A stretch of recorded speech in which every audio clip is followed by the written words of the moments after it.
சங்கர ஜெய ஜெய சங்கர. நம்ம பெரியவா channel subscribe பண்ணுங்க. ஆதிநாதனே அபயஹஸ்தனே வேதநாயகா வேண்டுவரம் தந்திடுவாய். உன்னை நினைத்து இருகரம் தொழுதும் எங்கள் உள்ளத்தில் நீங்காமல் நிறைந்திருப்பாய். ஹரஹர சங்கர ஜெய ஜெய சங்கர. ஸ்ரீ மகா பெரியவா சரணம். பெரியவா எல்லாருக்கும் நிறையவே அனுகிரகம் பண்ணிட்டு இருக்கா. நம்ம ஞானிகள் அப்படின்னு யார சொல்றோம் அப்படின்னா, தன்னை மறந்து லோகத்துக்காக எல்லாத்தையும் தியாகம் பண்ணி லோகத்துக்காக வாழறவா ஞானிகள். புத்தி சுவாதீனம் இல்லாத ஒரு குழந்தைய ஞானி அப்படின்னு சொல்லி அந்த குழந்தைக்கு அனுகிரகம் பண்ணிருக்கா பெரியவா. நான் பைத்தியமாகலாமான்னு யோசிக்கிறேன், நீ என்ன சொல்ற அப்படின்னு பெரியவா கேட்டிருக்கா. நம்ம பெரியவா கிட்ட பைத்தியமா இருக்கிறதுன்றது வேற.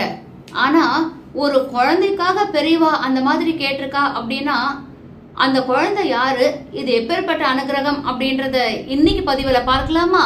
வாங்கோ. ஆரம்பத்துல உங்ககிட்ட நான் பதிவிட்டதுதான், பெரியவா கிட்ட நம்ம பைத்தியமா இருக்கணும், பித்து பிடிச்சி பெரியவா பெரியவா பெரியவான்னு அவரை மட்டுமே நினைச்சுட்டு இருக்கணும். ஏன் அப்படின்னா, மோட்சத்துக்கு போகணுமே, பாப காரியங்கள்ல இருந்து விடுபடணுமே, புண்ணிய காரியங்கள் செய்யணுமே. பகவான காலை கெட்டியா பிடிச்சுட்டாதானே இதெல்லாம் பண்ண முடியும். பகவானை எப்படி பிடிச்சுப்போம்? குரு மூலமா. அதுக்குதான் மகா பெரியவா.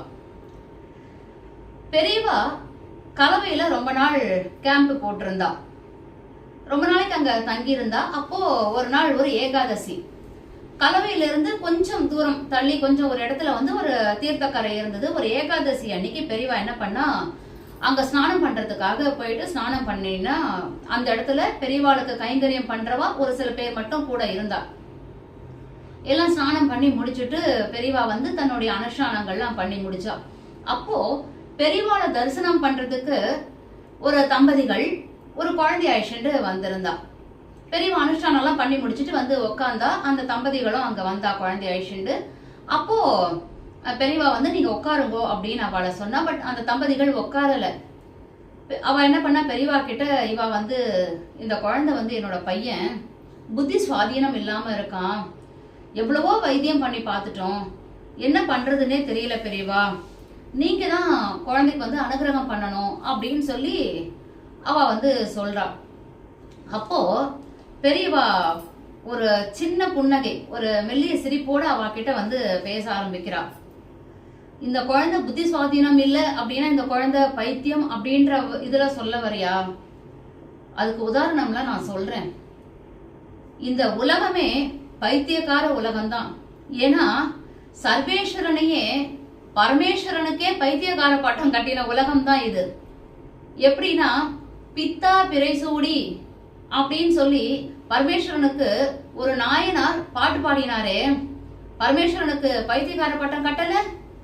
சரி, அது மட்டும் இல்ல, ஒரு பாட்டிக்கு அனுகிரகம் பண்றதுக்காக பிட்டுக்கு மண் சுமக்கணும், வைகை ஆற்றுல வெள்ளத்தை தடுக்கணும்னு பரமேஸ்வரன் மனித ரூபமா பாட்டு பாடி ஆட்டமாடி பைத்தியக்கார வேஷம் போட்டு ஒரு மாதிரி சேஷ்டைகள்லாம் பண்ணி பரமேஸ்வரனோட அந்த சேஷ்டைகளை பார்த்துட்டு இது பைத்தியம் முடிவு கட்டி ராஜா கிட்ட போய் கம்ப்ளைண்ட் பண்ணாலே. அதுக்கப்புறம் அந்த ராஜா சிவனை அடிக்க போக அந்த அடி அந்த ராஜா மேலே விழுந்தது. அப்போ பரமேஸ்வரன் பைத்தியக்காரனா தானே இருந்தார். அதாவது புத்தி சுவாதீனம் இல்லாதவா யாருமே நம்ம அந்த மாதிரி அவளை முடிவு கட்டி ஒதுக்கிட கூடாது. இது மட்டும் இல்ல, ஆதிசங்கரர் தக்ஷண தேசத்துக்கு யாத்திரை போயிருந்தாரு.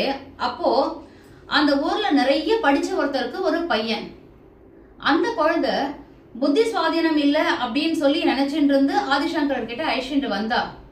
அப்போ என்ன பண்ண ஆதிசங்கரர், உனக்கு என்னாச்சு, நீ ஏன் பேச மாட்டேங்கிற அப்படின்னு சொல்லி, ஏன் இப்படி ஜட மாதிரி இருக்க அப்படின்னு ஆதிசங்கரர் கேட்டார். அப்ப அந்த குழந்தை, நான் ஜடம்லாம் கிடையாதுன்னு சொல்லி வேதத்தை அவ்வளோ அழகா ஸ்பஷ்டமா சொல்ல ஆரம்பிச்சானாம். அந்த குழந்தை தான் ஆதிசங்கரோட ஒரு சிஷ்யனா இருந்த ஹஸ்தாமலகர். இப்ப சொல்லு, யார் புத்தி சுவாதீனம் இல்லாதவா அப்படின்னு ஒரு கேள்வியை வச்சுட்டு பெரியவா திரும்ப ஆரம்பிச்சா. ஜடபரதர் அவரும் புத்தி சுவாதீனம் இல்லாதவன் அப்படின்னு நினைச்சு ராஜா கிட்ட போய் அவரை பத்தி கம்ப்ளைண்ட் பண்ண போக அப்புறம் தான் தெரிஞ்சது ஜடபரதர் மிகப்பெரிய ஞானி இந்த மாதிரி ஞானிகள் புத்தி சுவாதீனம் இல்லாதவா ஞானிகளாவும் மாறலாம். அதாவது அந்த மாதிரி ஒரு கற்பனையில ஜடபரதர் தான் இருந்திருக்கார். ஆனா பெரியவா சொல்ல வர்றது என்ன அப்படின்னா, ஒரு துன்பம் அடுத்தவாளுக்கு ஒரு கெடுதல் நினைக்கிறவா புத்தி சுவாதீனம் இல்லாம வன்முறையில ஈடுபடுறாளே அவளுக்கு தான் நம்ம வைத்தியம் பண்ணணும். உன் குழந்தை யாருக்கும் எந்த கெடுதலும் பண்றது கிடையாது. பொதுவா புத்தி சுவாதீனம் இல்லாதவா பாப காரியங்கள் பண்ண மாட்டா, அடுத்தவாளுக்கு கெடுதி நினைக்க மாட்டா, யாருக்கும் துரோகம் பண்ண மாட்டா. அந்த மாதிரி இருக்கிறவாளுக்கு எந்த வைத்தியமும் தேவையே இல்லை. அந்த பரம்பொருளே அவளுக்கெல்லாம் தாய்மானவரா இருந்து பார்த்துப்பா. அதனால வன்முறையில ஈடுபடாத இந்த குழந்தைய புத்தி சுவாதீனம் இல்லை அப்படின்லாம் சொல்லாத. கண்டிப்பா அவளுக்கு இருக்கிற ஒரு அபார ஞானம் அது எல்லாமே இந்த மாதிரி ஞானிகளா வந்திருக்கவால நம்ம பார்த்திருக்கோம் அப்படின்னு சொல்லி அந்த தம்பதிகளை ஆசீர்வாதம் பண்ணி குழந்தைய அழிச்சுட்டு போ.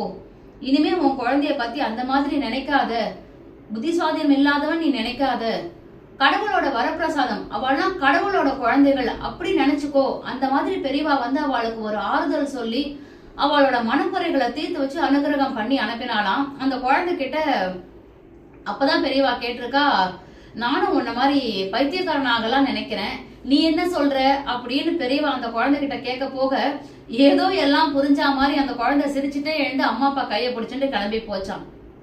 பெரியவா சொல்ல வர்றது என்ன அப்படின்னா, நம்ம வந்து நம்மளுக்கு எல்லாம் தெரிஞ்சுட்டு இருக்கோம், உண்மையா நம்ம யார் பைத்தியக்காரத்தனமா இருக்கோம் அப்படின்னா, அடுத்தவாளை புரிஞ்சுக்காம அடுத்தவா பண்ற நற்காரியங்களை பார்த்து கேலியும் கிண்டலும் பண்றாளே அவாதான் அந்த மாயையிலேருந்து விடுபடல. அவள்லாம் தான் அந்த மாதிரி சித்த சுவாதீனம் இல்லாம இருக்கா. பகவானே நினைச்சுண்டு சத்காரியங்கள் பண்றவாள குறை சொல்லாம அவளுக்கு முடிஞ்ச வரைக்கும் தன்னாலான உதவிகளை பண்ணலன்னா அமைதியாவது இருக்கணும்.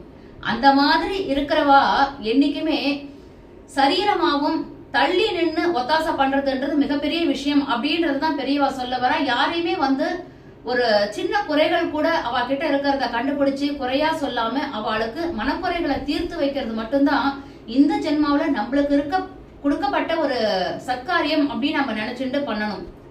எல்லாருக்குமே பெரியவா அனுகிரகம் பண்றது இப்படிதான். இப்ப அந்த பெத்தவாளுக்கு பாருங்கோ, தன் குழந்தைய பத்தி பெரியவா இப்படி சொன்ன உடனே எப்பேற்பட்ட ஒரு அனுகிரகம் கிடைச்சிருக்கு. அவளோட மனக்குறைகள் நீங்கிட்டு ஒரு கவலை இல்லாம அவ பெரியவா கிட்டே இருந்து அந்த குழந்தைய அழிச்சுட்டு கிளம்புறா. இனிமே அவ மனசுல தன் குழந்தைய பத்தின ஒரு கவலையான எண்ணம் தோணவே தோணாது. ஏன்னா பரமேஸ்வரன் கிட்ட பெரியவா கிட்ட அனுகிரகம் வாங்கின குழந்தை. நம்மளுமே அந்த ஒரு தொலைநோக்கு பார்வையோட ஆழ் மனசுல இருந்து ஒருத்தரை நம்ம பார்த்தாதான் அவகிட்ட இருக்க நிறைகள் எல்லாமே நம்மளுக்கு தெரியும். இனிமேவாவது நம்மளோட எண்ணங்களை மாத்திண்டு நம்மளோட சித்தத்தை சுத்தியா வச்சுண்டு ஆத்மாவை தூய்மையா வச்சுண்டு பெரியவாளை மட்டுமே நினைச்சுண்டு சந்தோஷமா வாழ்வோம். இன்னும் ஒரு இதே மாதிரி அனுகிரகத்தோட அனுகிரக லீலையோட உங்க எல்லாரையும் சந்திக்கிறேன். ஹரஹர சங்கர, ஜெய ஜெய சங்கர, ஸ்ரீ மகா பெரியவா சரணம்.